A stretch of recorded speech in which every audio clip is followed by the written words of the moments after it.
Վերջին ամիսներին քաղաքացիներից ստացվող բազմաթիվ ահազանգերը ցույց են տալիս, որ Թեմու հարթակից կատարվող գնումների առաքման գործընթացում նկատվում են փոփոխություններ, որոնք դարձել են դժգոհության պատճառ։ Գնորդների խոսքով նախկինում լայնորեն կիրառվող դռնից դուռ առաքման փոխարեն այժմ ավելի հաճախ առաջարկվում է առաքանին ստանալ փոստային բաժանմունքից, ինչը հակասում է առցանց գնումների հիմնական առավելությանը՝ հարմարավետությանը։ Ընկերությունից նշել են, Թեմու հարթակից կատարված գնումների առաքումը, որի իրականացումը վերապահված է նաև Հայփոստ ՓԲ-ին, իրականացում է երկու եղանակով՝ տուն առաքում ծառայության և ստացման կետից վերցնելու միջոցով։ Հաճախորդը առաքման եղանակը ընտրում է պատվերի գրանցման ժամանակ։ Միաժամանակ պարզաբանվել է, որ նույնիսկ տուն առաքում ընտրելու դեպքում առաքանին կարող է հայտնվել փոստային բաժանմունքում, եթե այն չի հաջողվել հանձնել հասցեատիրոջը։ Մեջբերում եմ, հանձնման անհնարինության դեպքում հաճախորդի բացակայություն, հեռախոսազանգերին չպատասխանել եւ այլն,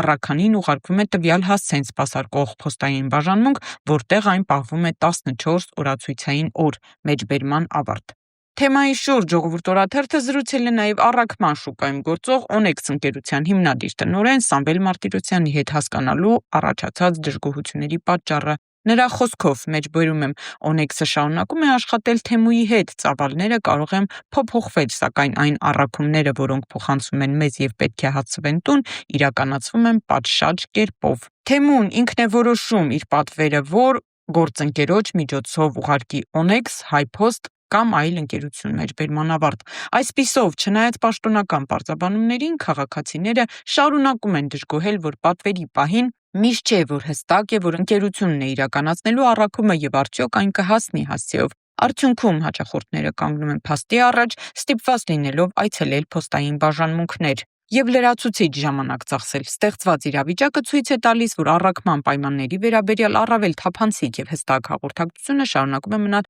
առանցքային խնդիր, հատկապես այն պայմաններում, երբ միջազգային առցանց հարթակներից գնումները Հայաստանում աճում են։ Այս համատեքստում ուշադրության կենտրոնում է նաև Շուշան Ալեքսանյանի ղեկավարած կառույցի աշխատանքը, հանրային ծառայություն մատուցող կազմակերպությունը պարտավոր է ապահովել կանխատեսելի եւ որակյալ սպասարկում, անկախ առաքման ծավալների աճից։